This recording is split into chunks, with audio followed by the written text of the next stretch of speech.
y les voy a compartir la presentación de hoy. Ujú. Eh,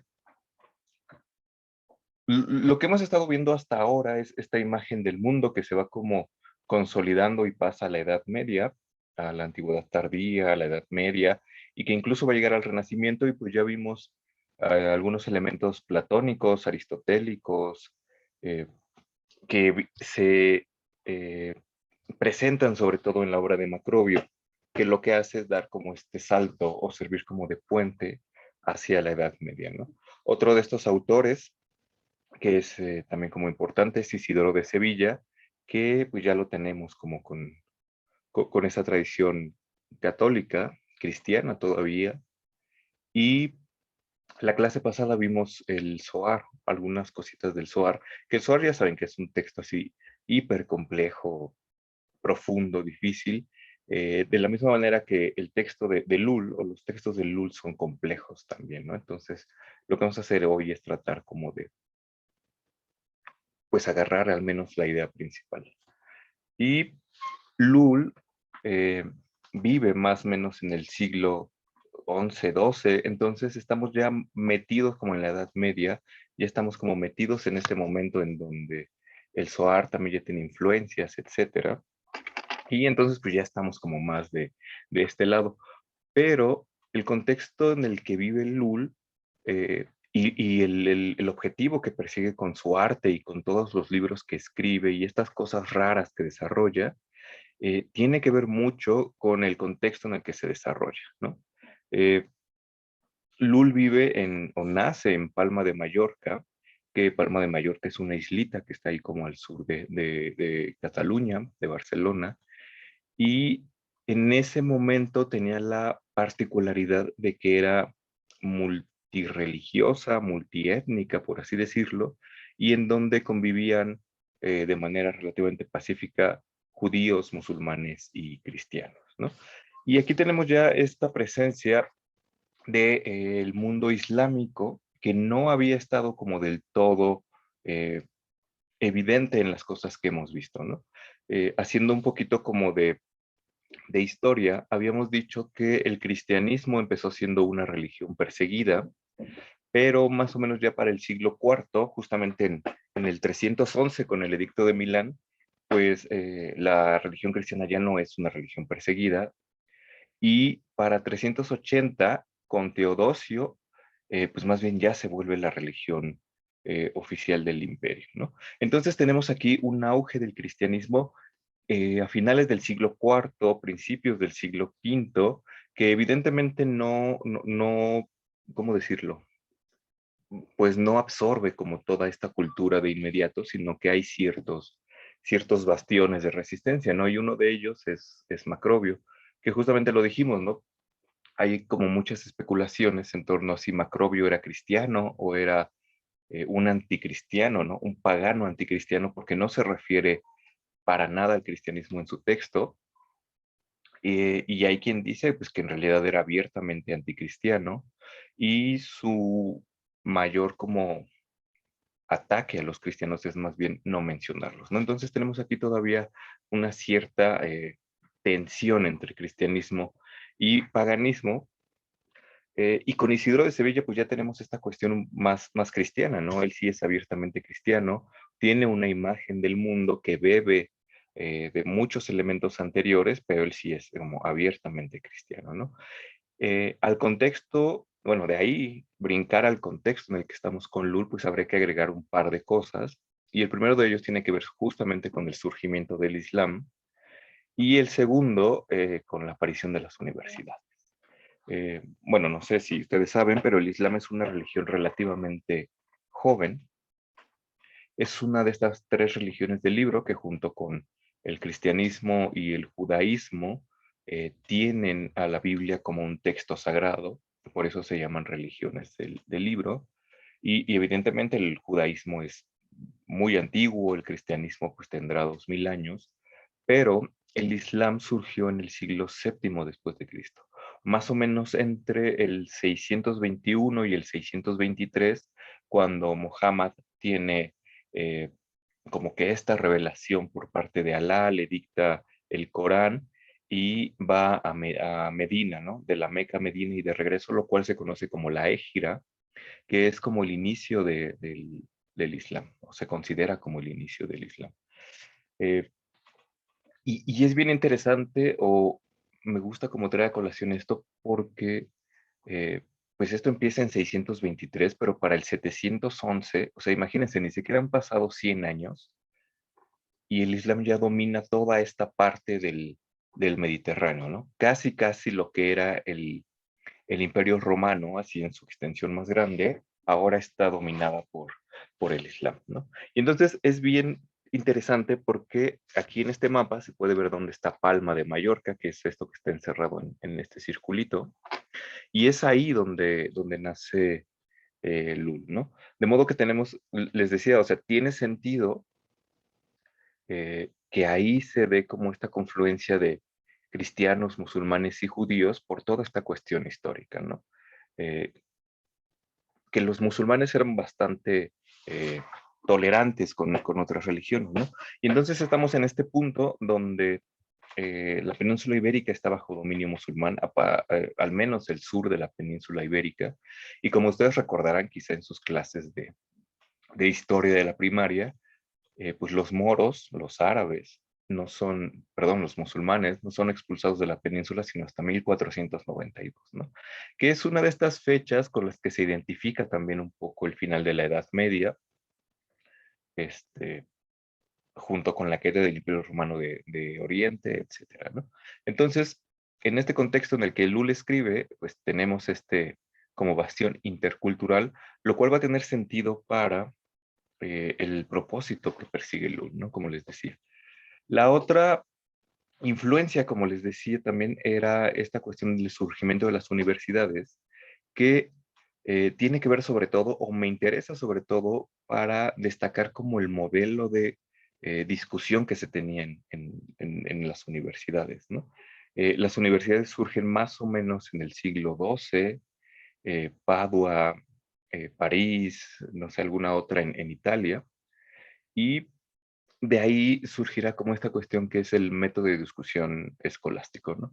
A lo cual se le suma algo bien interesante, porque justamente se acuerdan que les había contado que tanto el corpus platónico como el corpus aristotélico estuvieron perdidos de Occidente mucho tiempo, y no es hasta este siglo XII cuando, justamente de mano de los árabes, de los musulmanes, el corpus aristotélico regresa a Occidente, ¿no? Entonces regresa justamente en este momento en el que es el boom de las universidades y se estudia Aristóteles en las universidades y casi casi es como el libro de texto, ¿no? Así como casi casi el libro de texto en la Edad Media para Platón, ¿no? O de Platón era el Timeo, pues ahora tenemos como un escolasticismo que es aristotélico. Por supuesto, esto en términos generales. No conozco algún profesor medievalista que me diría, no, no, no, aquí hay que tejer más fino, pero en general podemos decir como esto, ¿no? Y evidentemente, pues también tenemos un influjo cristiano, católico en las universidades, o sea, el cristianismo pasó de ser esta religión perseguida a ser una religión aceptada, la religión del imperio, y pues más bien ahora ya estamos como en pleno cristianismo, ¿no? El cristianismo está ahí y es imposible no verlo o es imposible no salirse de ellos. Y un poco lo que pasa en las universidades en ese tiempo pues es algo distinto a lo que nosotros tenemos en las universidades, ¿no? Porque las universidades empiezan tomando el modelo de los talleres, de los oficios, ¿no? De las artes en su sentido etimológico, ¿no? De arte como ars, como techné, como aprender a hacer cosas, ¿no? O sea, no propiamente como bellas artes, como pintura o escultura, etcétera, sino, no sé, zapateros, herreros, etcétera, en donde lo que tenemos es un maestro, algo así como los albañiles, ¿no? O sea, los albañiles tenemos la figura del maestro albañil y el maestro albañil tiene sus chalanes, ¿no? O sea, perdón que saque como estos ejemplos de albañiles, pero es que extrañamente por aquí últimamente han estado trabajando muchos albañiles. Entonces, pues el maestro tiene sus aprendices y la manera en que estos aprendices llegan a ser maestros, pues no es otra más que talacheando, ¿no? Así como aprendiendo y ensuciándose las manos por medio de la práctica, desarrollando la técnica y perfeccionando el ars, de manera que mediante esta práctica pues van como adquiriendo los conocimientos, van escalando y en algún momento pues ya llegan como a su límite. Este modelo fue adaptado en las facultades de medicina, de artes, había una facultad propiamente de artes, aunque aquí se entendía por las artes liberales. ¿Se acuerdan que también en algún momento hablamos del trivium y el quadrivium? Que básicamente podríamos decir de manera muy genérica que eran como nuestro español y matemáticas de la primaria. Y el modelo era eso, ¿no? Había un maestro, había aprendices y estos aprendices pues tenían como un grado de desarrollo de la disciplina hasta que llegaban a tener como este mismo grado de maestros, ¿no? El magíster. Y más allá de eso, bueno, eso es algo que nos podría llevar igual todo el semestre, había un cierto método de discusión que sobre todo aplicaba en el caso de las humanidades o cuestiones como la filosofía, que es la disputatio. Ujú. Que no es otra cosa más que eso, ¿no? Disputación, discusión, etcétera. Y esta disputatio tenía un núcleo central que era la quaestio o la pregunta, ¿no? Entonces había una pregunta y y lo que se hacía era discutir en torno a una pregunta. Me acuerdo que en alguna clase de Historia de la Filosofía 3, cuando yo era estudiante de licenciatura, Ernesto Preni nos estaba explicando cómo funcionaba esta cuestión del escolasticismo y estas discusiones, y nos separó al grupo como en dos partes, puso como una cuestión casi, ¿no? Como el problema del mal, ¿no? O sea, el mal es inherente a la naturaleza humana o no sé, o lo adoptó de algún otro lugar. Y el punto es que la mitad del grupo lo que hacía era defender la postura de que sí era inherente a la naturaleza humana y la otra mitad pues lo contrario, ¿no? Y entonces aquí se daba como esta disputatio, que era una cuestión como más bien verbal, ¿no? Estas discusiones tenían lugar como en público, eran, bueno, en el salón de clase, pero había también algunas disputatio que eran especiales y que tenían lugar como en fechas específicas, ¿no? Así como en Navidad había como una disputatio en la plaza, ¿no? Como en Pascua también, ¿no? Entonces era así como el método de discusión. Y lo interesante de todo esto, o el punto que quiero destacar, es que este método de discusión, eh, pues casi casi agarrar como una tesis, discutirla, comentarla, que es muy oral, es una cuestión que es más bien como de persona a persona en los grupos, se acaba reflejando en estas grandes sumas escolásticas, ¿no? Como la, la, la suma teológica de Tomás de Aquino, la suma contra los gentiles, que si han leído ustedes esos textos, de repente son como engorrosos y tediosos, pues porque estas discusiones más bien eran como para verlas en vivo, ¿no? De manera que cuando uno las pone en papel, pues como que se les quita su encanto.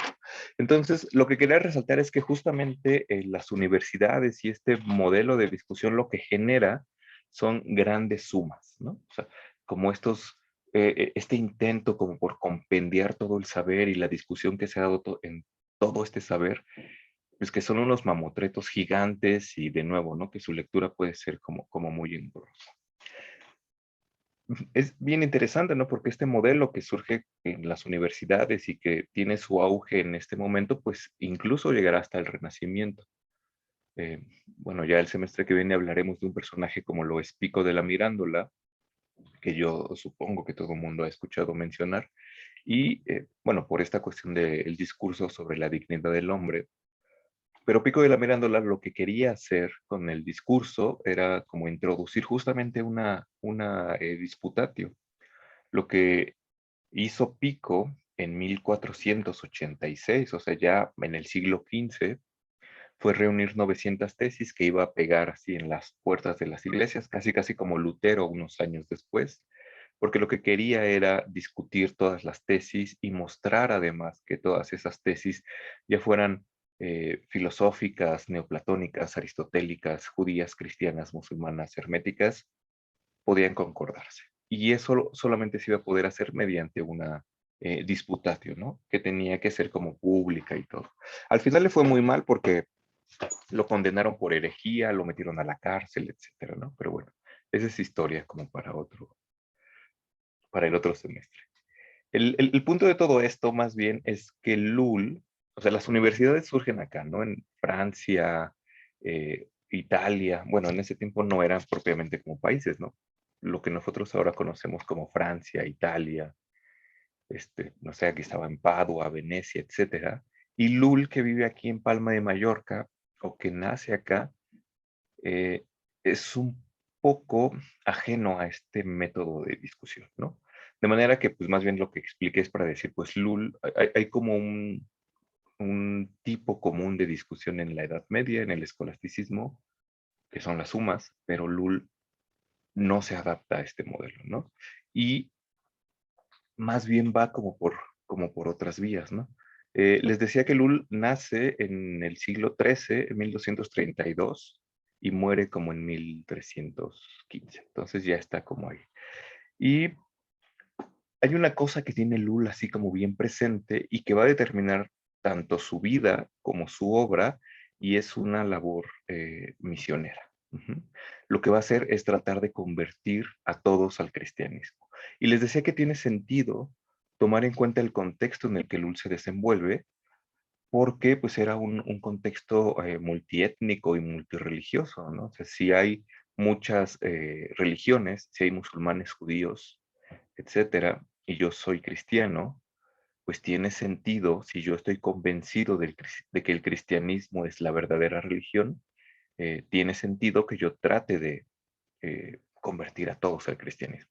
A lo mejor si Lul hubiera estado en Roma, así como en el centro del catolicismo, o en Constantinopla, pues no hubiera tenido eh, como que impulso, ¿no? Este impulso como misionero, evangelizador, pero en un lugar como lo es el sur de la península ibérica y este lugar multiétnico, pues tiene todo el sentido del mundo.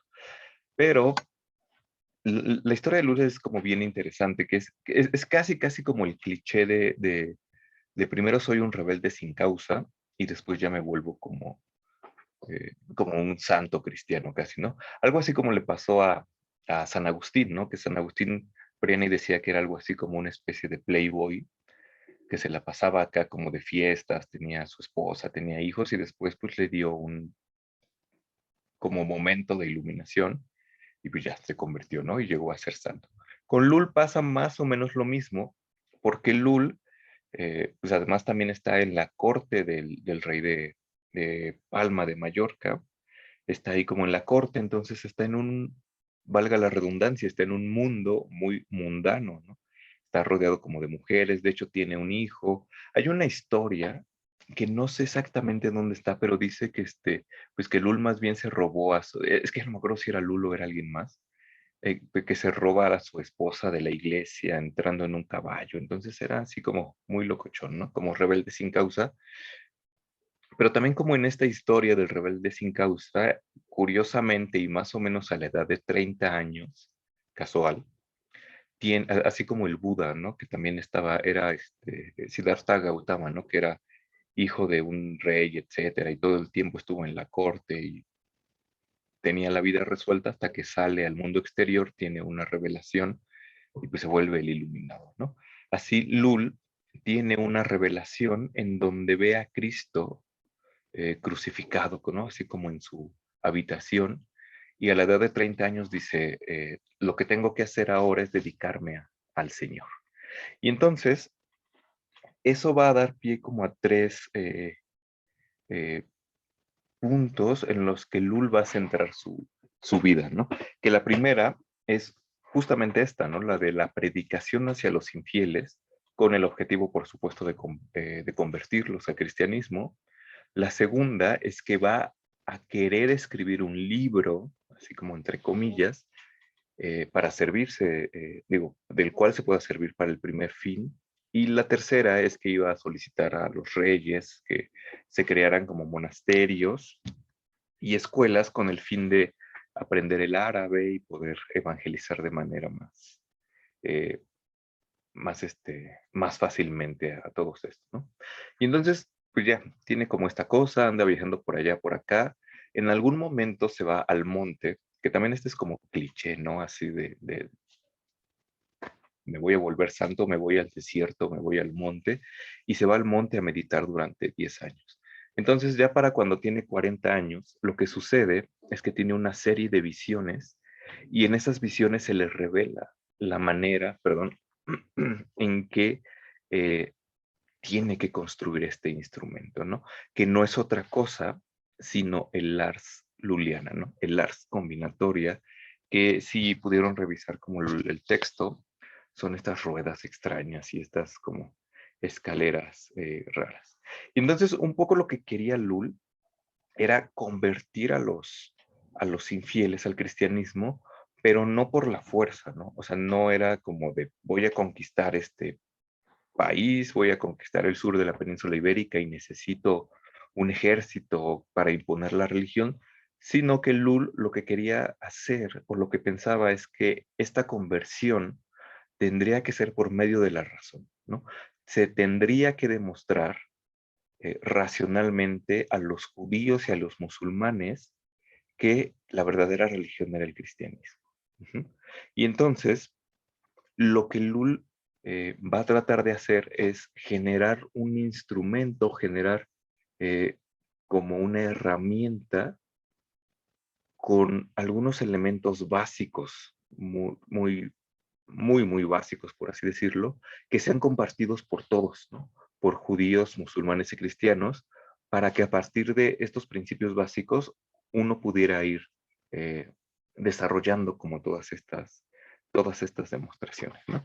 Y justamente lo que hace a lo largo de toda su vida es escribir o desarrollar su arte combinatorio, que como les decía en estos audios que les puse por acá, es una cosa que pues, desarrolló durante toda su vida.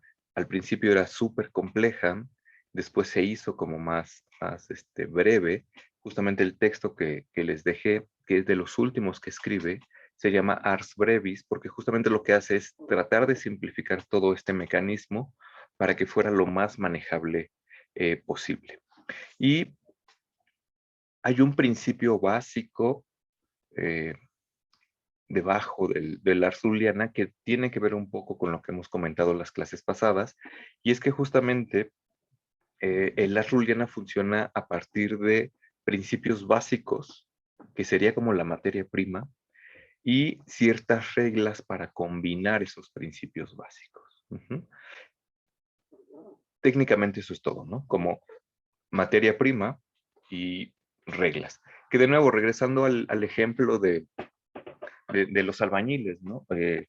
Los albañiles, los arquitectos tienen materia prima, que es arena, cemento, tabiques, agua, grava, no sé, palas, madera, etcétera. ¿Qué es eso, no? Como elementos básicos, algo así como los 4 elementos de los que el demiurgo se sirvió para crear el universo, y pues después lo que se hace es combinarlo siguiendo ciertas reglas a ciertos niveles, y eso va a generar como en el caso del ejemplo de los albañiles, pues la casa, ¿no? O en el caso del ejemplo del demiurgo, pues el mundo. En el caso de Lul, eso va a generar todas las proposiciones posibles sobre el universo, lo cual ya empieza a ser como una locura. Entonces, en el Ars Brevis, les digo que lo que tenemos es una serie de atributos divinos que están representados por letras. En el Ars Magna, en el Ars Generalis, todos estos libros anteriores, Lul parte de 16 atributos, ¿no? Que se vuelven 9 en el Ars Brevis. O sea, pasamos como de 16 a 9. Y es bien interesante acá porque el hecho de que sean 16 o que sean 9 tiene que ver con estas cuestiones numéricas, ¿no? No es gratuito. O sea, 16 es 4 veces 4 y 9 es 3 veces 3, ¿no? Entonces hay ahí una cuestión numérica también presente que pues no es como gratuita, no es como si dijera los 25 atributos divinos o los 13 atributos divinos, sino que son 16 o 9. Y justamente lo que hace en estos textos que es el Ars es identificar cada uno de estos atributos divinos, que aquí ya son 9, con una letra del alfabeto. Ujú. Y aquí se empieza a complicar estas cosas porque estos 9 atributos divinos, en principio son estos, ¿no? Los que están acá, los que dice figura A, que se identifica la B con bondad, la C con grandeza, la D con eternidad, E con poder, F sabiduría, G voluntad, H virtud, I verdad y K gloria, ¿no? Ese es como el nivel básico. Y es bien interesante notar esto, que se usen las letras, ¿no? Así como se usaron en el Zohar, y como el Zohar dice que Dios creó el universo con las letras, Lul utiliza las letras para identificar estos atributos divinos. Y a la manera del Zohar, si se dan cuenta, la A no se utiliza, ¿no? O sea, la A está como reservada para Dios y todo empieza con la B. Y también es bien interesante notar que estos atributos divinos serían atributos divinos que podría aceptar tanto un cristiano como un judío, como un musulmán, e incluso, no sé, algún budista, algún sintoísta, no sé, porque son como atributos básicos y como muy abstractos, que al menos en este nivel, este es como su primera significación. Sin embargo, aquí ya empieza a complicarse todo, ¿no? Porque sí, tenemos 9 atributos divinos que en el primer nivel significan estas cosas, pero tenemos además otros 5 niveles, ¿no? Tenemos esta cosa que dice aquí, figura T, en donde B ya no significa solo bondad, sino que significa diferencia, ¿no? A nivel de las reglas significa sí, y estas son como preguntas, ¿no? ¿Qué, de qué, por qué, cuándo, etcétera? Y luego tenemos otro nivel que es el de los sujetos, que si se dan cuenta viene como en nivel descendente, porque tenemos hasta arriba Dios, ángel, el cielo, el hombre, imaginativa, sensitiva, que son como cualidades del alma, facultades del alma. Imaginativa es la más alta, porque es con la que yo imagino, ¿no? Es como mi función racional. Sensitiva es más baja, es con la que yo puedo sentir, o sea, los sentidos. Vegetativa es como todavía más abajo, porque es como estas funciones que tienen que ver con el crecimiento y la alimentación. Elementativa tiene que ver con los 4 elementos, como su nombre lo dice, e instrumentativa pues ya sería así como el más básico, ¿no? Y luego tenemos todavía otro nivel de las virtudes y al final un nivel de los vicios. Bueno, no es algo que nos vayamos como a poner a descifrar, pero la idea es que combinando todas estas cosas, de cierta manera, podemos generar todas las proposiciones y todas las preguntas posibles sobre el universo. Yo puedo hacer una pregunta sobre el hombre, no sé, preguntando por qué el hombre, atendiendo a cuestiones de diferencia, concordancia, contrariedad, mayoridad, igualdad, cuestiones aquí también que tienen que ver con la sabiduría, con las virtudes y los vicios, entonces podría generar preguntas y respuestas como para todo lo que tiene que ver con el hombre, ¿no? Podría generar lo mismo preguntas y respuestas para todo lo que tiene que ver con el cielo, con los ángeles, con Dios, con las facultades de abajo, con las virtudes, con los vicios, con estas cosas que son como las categorías de las cosas que son diferentes, las que concuerdan, las que son contrarias, las que son mayores, las que son iguales, las que son menores, etcétera. Entonces, técnicamente con esto podríamos generar cualquier cosa, ¿no? Que de nuevo es, regresando un poco a este ejemplo de cómo funcionan nuestros idiomas, nosotros tenemos un conjunto de 26, 27 letras que combinándolas entre ellas y siguiendo ciertas reglas nos permiten generar palabras, palabras, ¿cómo dicen los analíticos? No sé, como palabras bien formadas, y de la combinación de palabras podemos generar enunciados o proposiciones también bien formadas que digan algo, ¿no? Que digan algo del mundo. Entonces, lo interesante bueno, aquí ya empieza a parecer como súper árido, porque de nuevo, detrás de esto también hay una imagen del mundo, ¿no?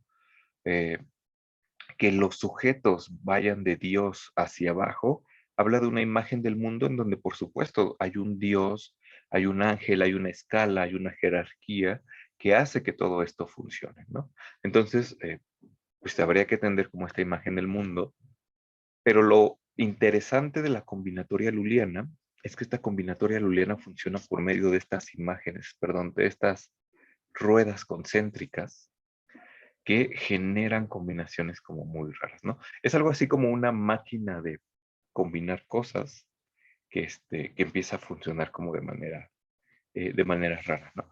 Aquí tenemos un primer nivel de combinación que si se dan cuenta, lo que tiene es que en el círculo concéntrico, perdón, en el círculo exterior tenemos las 9 letras. Y en los círculos que están adentro, en los círculos estos concéntricos, tenemos las primeras significaciones del alfabeto, ¿no? B significaba bondad, K, gloria, I, verdad, etcétera. Y lo tenemos aquí como a dos niveles, ¿no? Porque tenemos como bondad y bueno, ¿no? Tenemos como gloria y glorioso. Porque eh, estas cosas giran y hagan de cuenta que el círculo de afuera no gira, pero el que gira es el de adentro.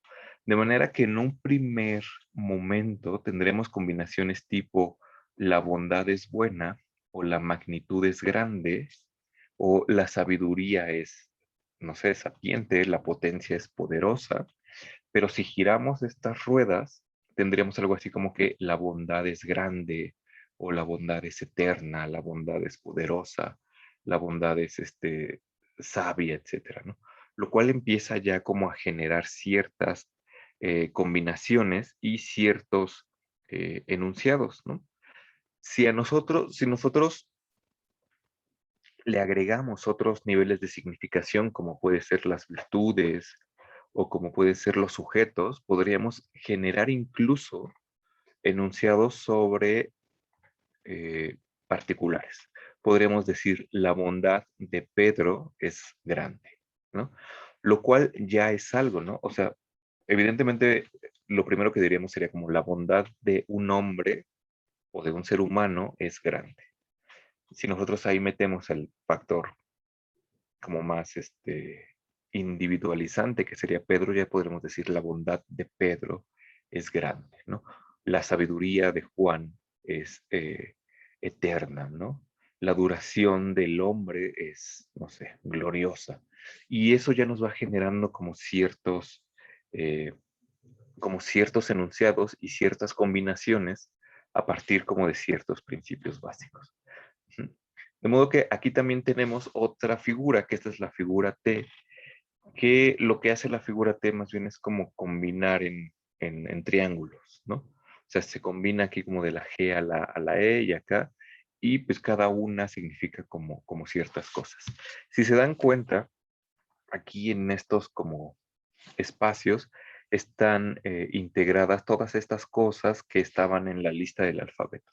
De manera que por una relación de diferencia podemos relacionar lo sensitivo con esta otra cosa que también parece como sensitivo, ¿no? Y esto de acá, en sus relaciones de diferencia, concordancia, o en sus relaciones de mayoridad, minoridad o igualdad, ¿no? Que es como bien extraño, ¿no? Porque es como una especie de encasillar como todas estas proposiciones sobre el universo siguiendo como una cuestión lógica. No es algo que nosotros veamos en la facultad, que es esto de la lógica aristotélica, pero si tienen como cierta noción, pues sabrán que la lógica aristotélica funciona a veces con una premisa mayor que habla como de un universal, una premisa menor que quizá habla como de un particular y un silogismo se va construyendo como siguiendo ciertas reglas, ¿no? Que se parece un poco acá, ¿no? Con estos desarrollos. Les decía que nosotros, pues más bien cuando estudiamos lógica, seguramente todos estudiamos lógica proposicional y tablas de verdad y reglas de derivación, etcétera. Pero pues por acá funciona como más o menos lo mismo. Y tenemos otra figura que, eh, que es la tercera figura, que lo que hace es igual, ¿no? Combinar cosas. Y las combina como por estas rayas, ¿no? Que, imagínense, todas las combinaciones que se puede hacer entre la B y la K, que son las letras que se usan en el Ars Brevis. Me parece que lo que está usando son 16 letras, están vaciadas en esta escalerita, ¿no? De manera que si yo trato de combinar estas 9 letras me van a dar, sin repetirse, 36 posibles combinaciones, ¿no? Lo cual ya hace que se vaya combinando. Bueno, que se vaya complicando más.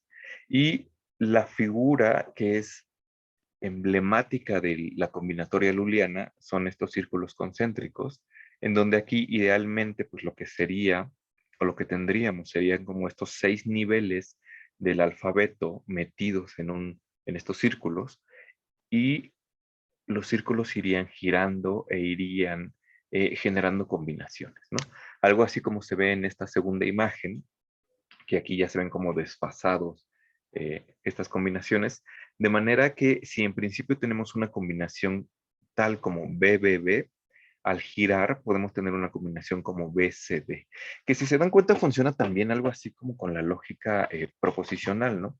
Justamente esta cuestión luliana y esta cuestión de simplificación y utilizar las letras, lo que va a hacer es no trabajar propiamente con las definiciones de las letras, sino solamente con las letras, ¿no?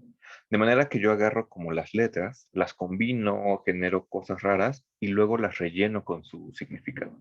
De manera que si yo genero una combinación que sea significativa o que sea representativa, pues ya lo único que tengo que hacer es rellenarla con su significado. Un poco lo que pasa cuando nosotros simbolizamos un argumento, un conjunto de proposiciones, y le aplicamos tablas de verdad o le aplicamos, no sé, estas reglas de inferencia, una prueba por reducción al absurdo, etcétera. Pues lo que hacemos no es estar trabajando directamente con el argumento, con las proposiciones, sino con las letras que simbolizan esas proposiciones, ¿no?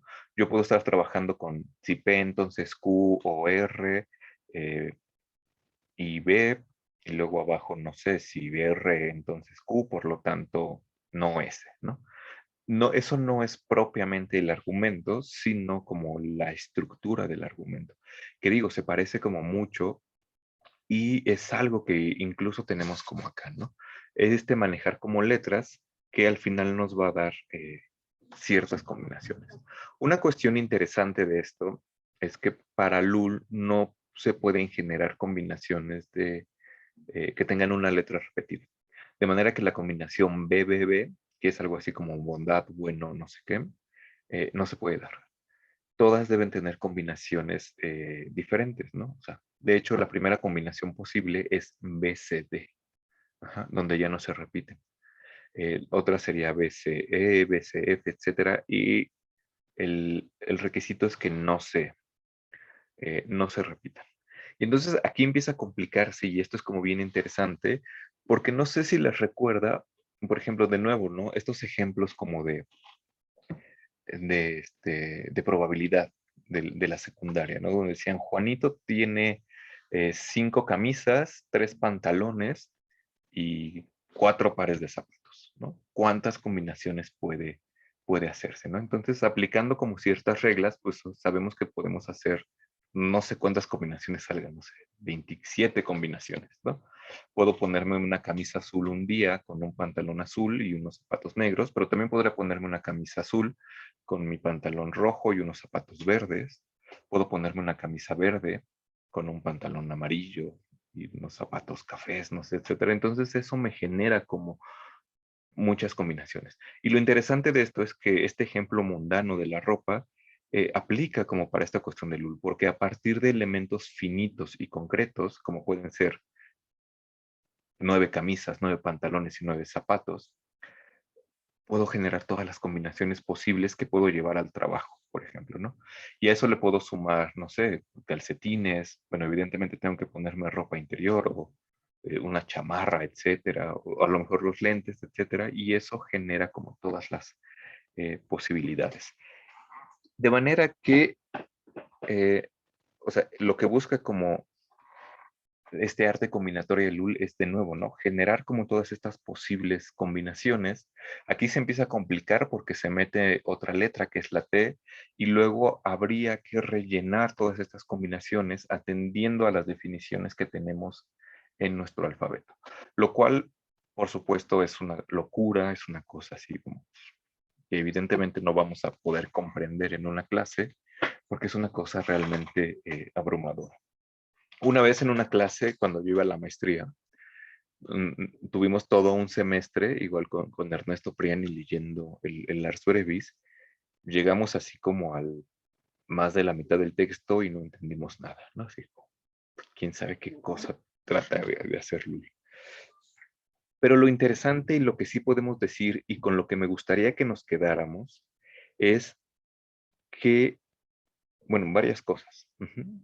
Es que a partir de principios básicos y fundamentales como son los 9 atributos divinos, las 9 maneras de preguntar, los 9 niveles de sujetos de los que podemos hablar, los 9 virtudes, las 9 vicios, no sé, las 9 preguntas, etcétera. A partir de estos elementos básicos y sus interrelaciones, podemos generar, en principio, todas las proposiciones posibles sobre el universo, ¿no?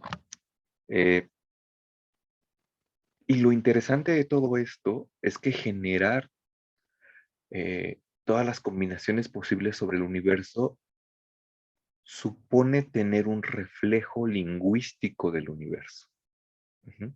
Porque así como comentábamos la vez pasada, yo no puedo meterme el universo en la cabeza, no puedo meterme el mundo en la cabeza, sino por un reflejo, ya sea lingüístico o imaginativo, que al final de cuentas es la materia prima con la que mi intelecto va a trabajar, ¿no? Eh, y el reflejo lingüístico del mundo para Lul se genera mejor con esto.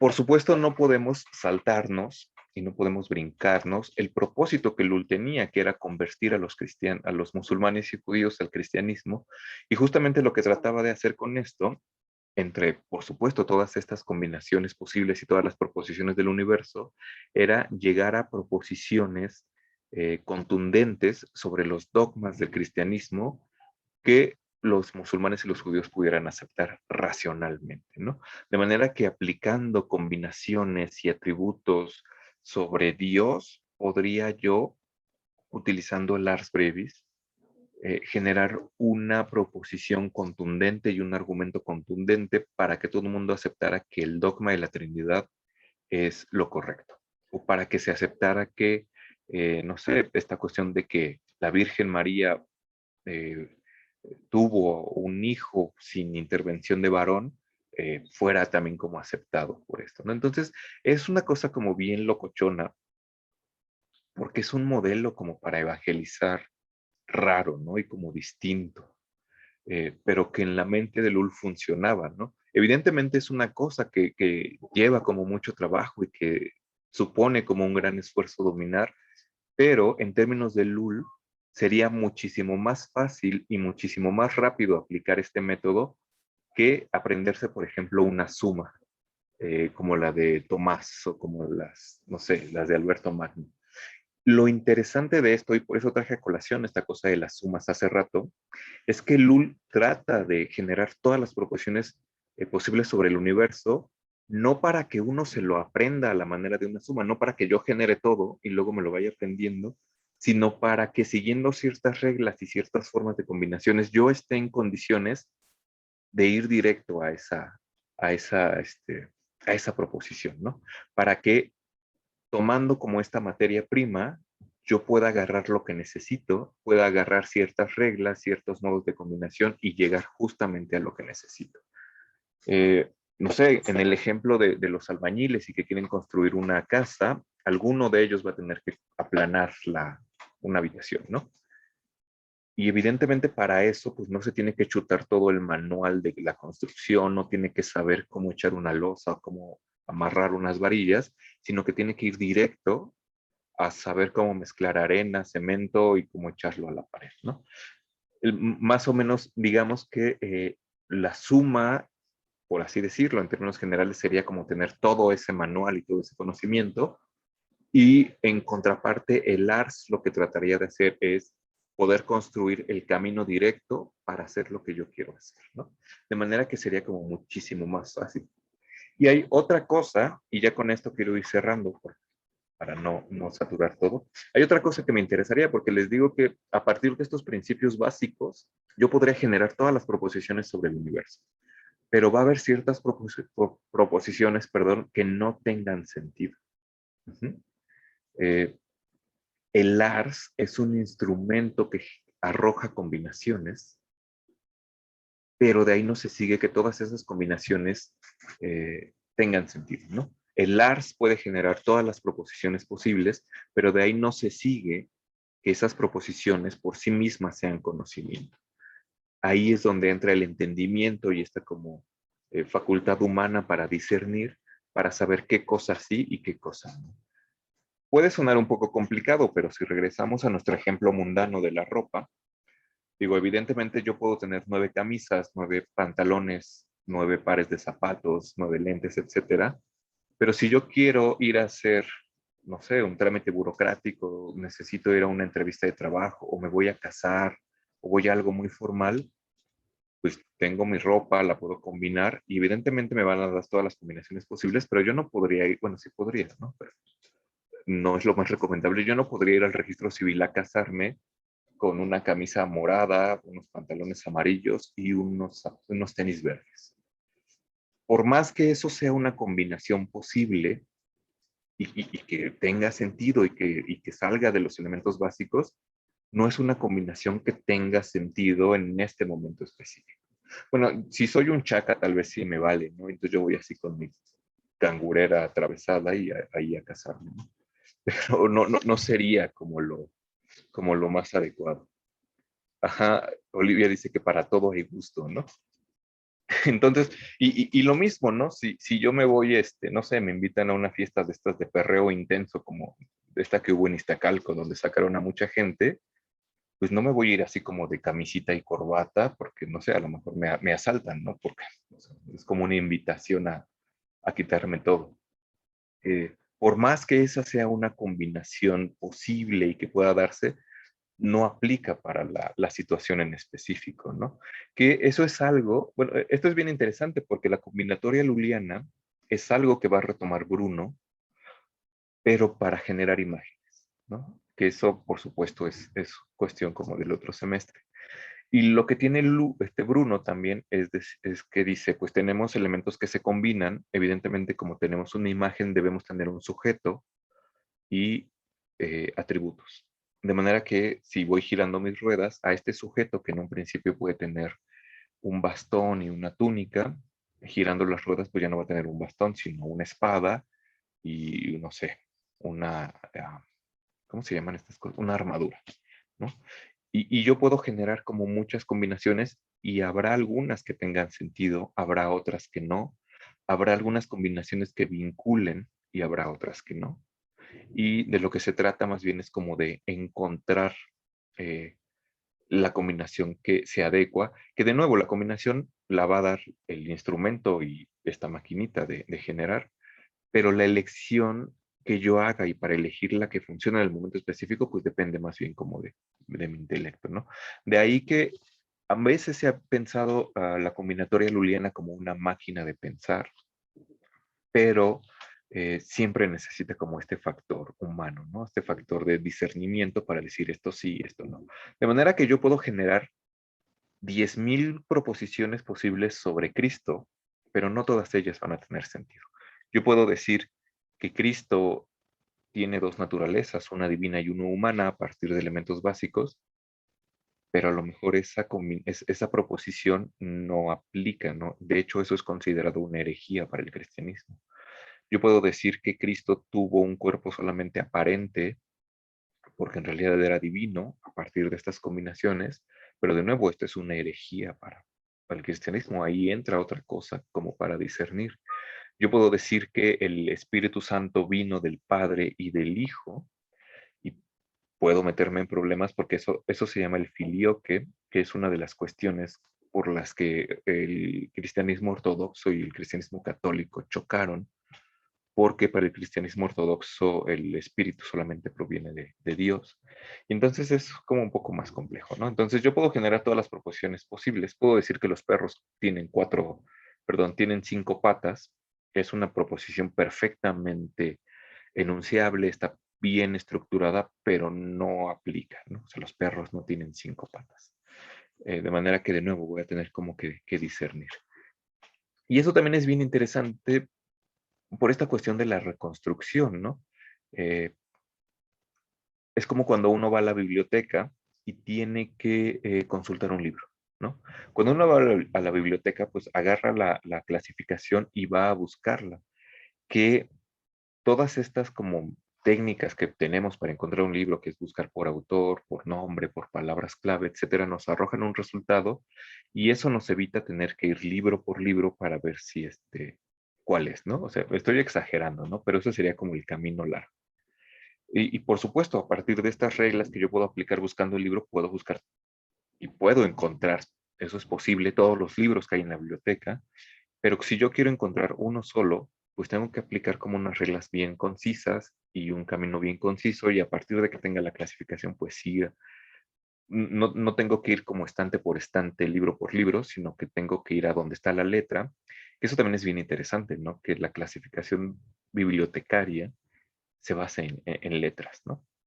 Busco la letra, busco los otros atributos, etcétera, que al final son combinaciones entre letras, números, no sé cómo funcionan las clasificaciones y puedo encontrar lo que yo busco, ¿no? Como algo bien preciso.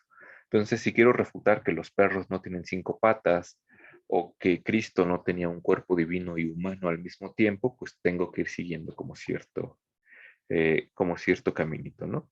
De manera que igualmente eh, pues yo podría probarme todas las combinaciones de ropa que tengo para irme a casar o para ir a una fiesta o para ir a una entrevista de trabajo, para dar una clase en la facultad, pero pues no es que yo me ponga todas y me ve, bueno, no sé, yo me ponga todas y me vea al espejo y va diciendo esta sí, esta no, sino que más bien pues ya tengo como cierto camino que seguir, ¿no? Entonces, de nuevo, con lo que me gustaría cerrar y lo que me gustaría que nos quedáramos, que es algo que de nuevo está eh, presente como desde las primeras clases que tenemos, es que a partir de un conjunto limitado o finito de elementos y de estas reglas puedo generar todas las combinaciones posibles. Tenemos, por supuesto, todas las combinaciones posibles a nivel físico, a nivel del universo, y aquí ya nos metemos a todas las combinaciones posibles, pero a nivel lingüístico, ¿no?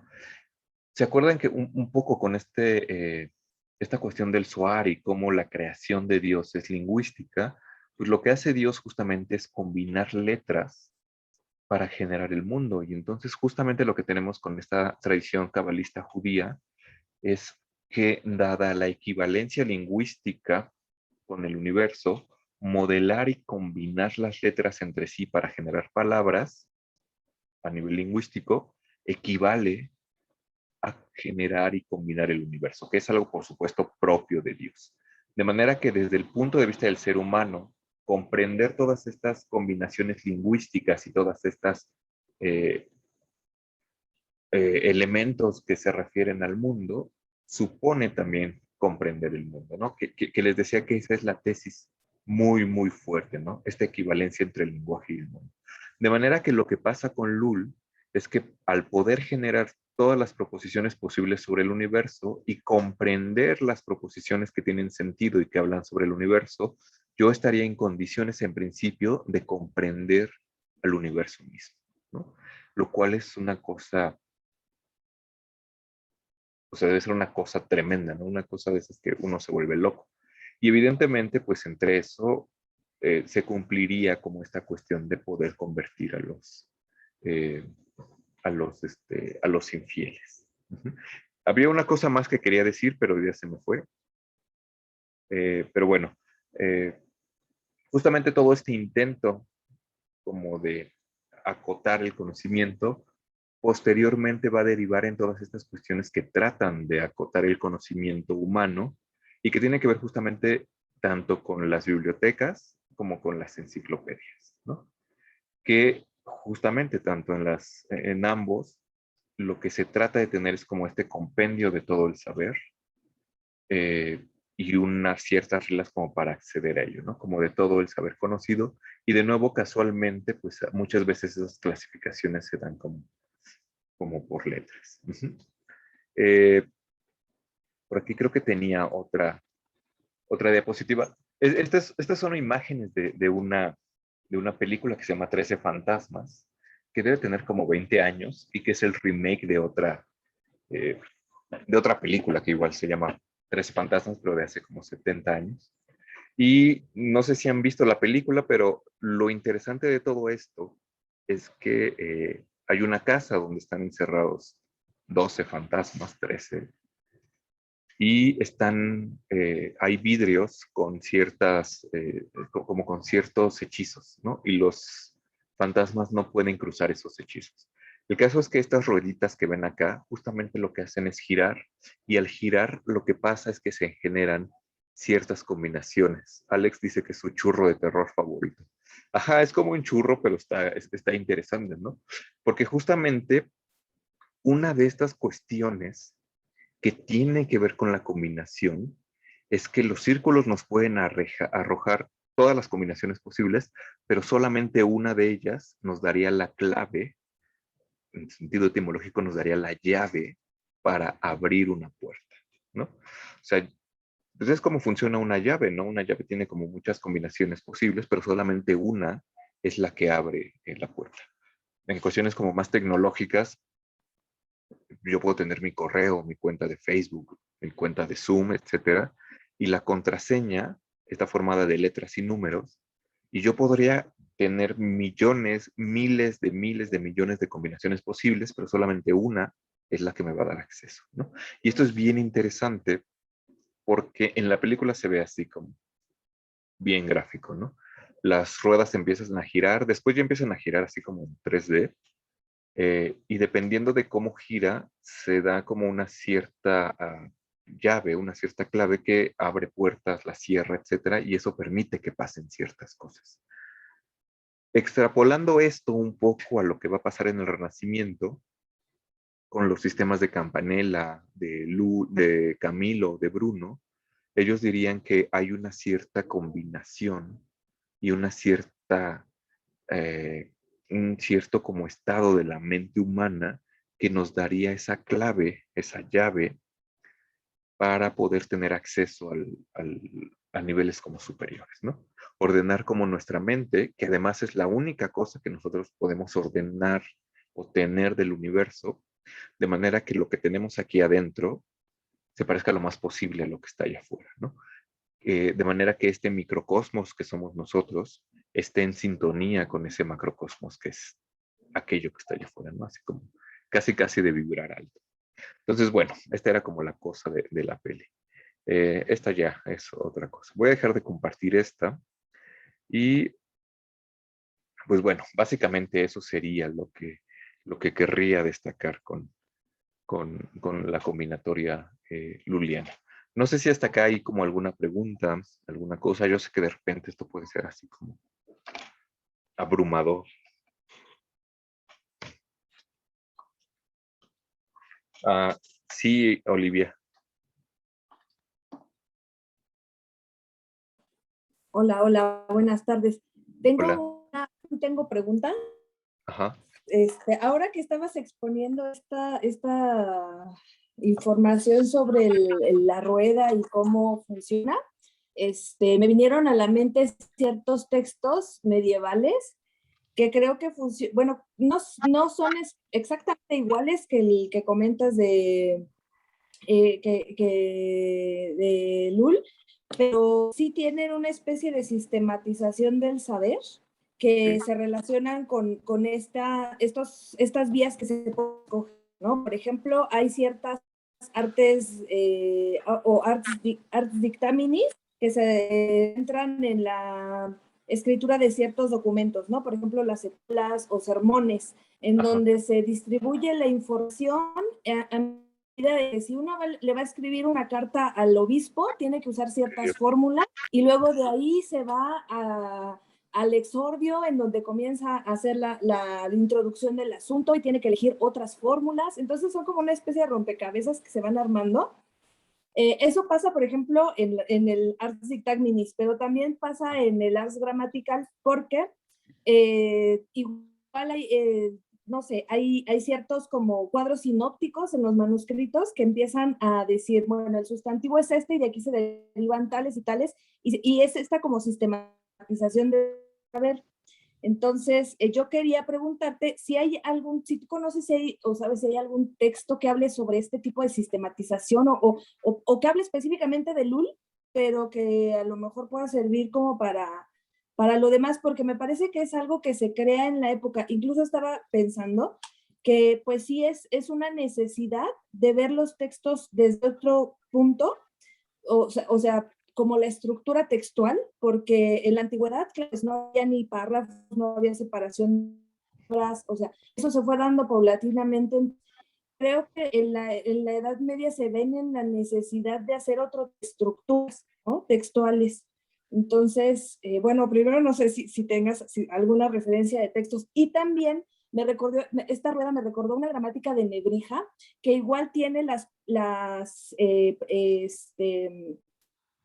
es una gramática latina, que igual tiene las opciones para ir haciendo combinaciones y crear oraciones, ¿no? Ya, bueno, Nebrija ya es siglo XV, pero es el mismo modelo de la rueda. La estaba buscando, pero no la encuentro, no sé dónde la tengo. Ya. Bueno, gracias por el comentario. Eh, sobre si tengo alguna referencia o algún texto que hable de esto, no. Fíjate que no, pero es bien interesante porque sí parece que hay como un intento de sistematización como en la época. Y lo que yo les dije ahorita es que pues parece que Lul es como muy ajeno a esta cuestión de la escolástica y de las sumas y todo, pero se nota de nuevo como esta necesidad de sistematización, ¿no? Hasta donde yo sé, bueno, a lo mejor porque yo me puse a estudiar a Lul así de manera aislada, pues no conozco ninguno de estos textos, pero pues, no sé, voy a rascar por ahí en la bibliografía de estos textos o en algunas cosas que tengo por ahí, porque sí sería como muy interesante, ¿no? Ajá, porque, o sea, puede parecer, y esto sucede como mucho, ¿no? Que uno cree que esta cosa es como muy original de Lulu, no sé, pero pues más bien está como ahí impregnando como el ambiente, ¿no? Entonces debe haber como algo y lo voy a buscar. Ahora, esta cosa que dices de la gramática y no, justo, ¿no? Esta cosa de escribir una carta y si va dirigida al obispo o algo, cómo se siguen como ciertas reglas y primero va esto y esto, no sé, me recuerda también como todavía hasta hace algunos años cómo escribía uno una carta para, no sé, no sé, como una carta de recomendación para un trabajo, ¿no? Que al principio va la fecha y luego le tienes que poner a quién va dirigida, un saludo así súper formal y luego lo que viene y luego otro ya ve como ciertas reglas para ir como rellenando, ¿no? Y al final como la firma.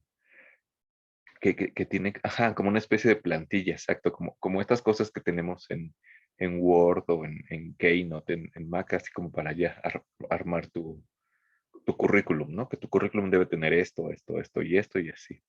Y con lo que decías de esta cuestión de la gramática, digo, no es algo que yo haya visto, pero no sé, en algún momento pensé que los idiomas funcionaban justamente a base de combinatoria, ¿no? En un idioma como lo puede ser el español, usualmente tenemos nosotros un sujeto, un verbo y un complemento, y es como si lo viéramos en estos círculos concéntricos, ¿no? Supongamos que el sujeto está hasta afuera, el verbo está en medio y el complemento pues, ya son los demás círculos, y girando, pues podemos cambiar, ¿no? Porque el sujeto en español pues tendría 6 personas, ¿no?